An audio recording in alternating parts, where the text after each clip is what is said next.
Kaya mayroon ako ibibigay sa'yo. Ha? Opo.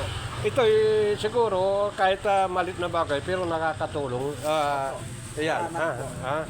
Bigyan kita ng bigas yan. Kung nag-iisa ka, kaya mo na yung na yan. Kahit 2 araw, at least mayroon kang pantawid Salamat gutom. Ha? Salamat Si Kuya at kailangan natin ito siya. Nangangalakal siya at yung mga konsa basura na kita natin dyan sa daan.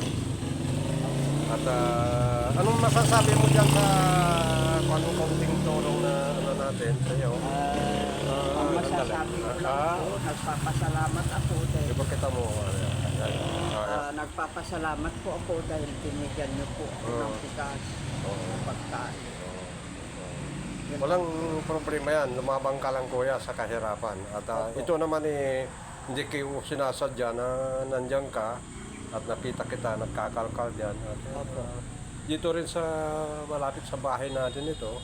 At ayaw kong makikita na okay lang naman yung ganyan. Basta huwag tayo magdumi, kuya, ha? At hindi magkalat yan. Basta ibalik mo yung buwan para makakatulong tayo sa paligiran. Kaya, again, manawagan ka kuya kung ano.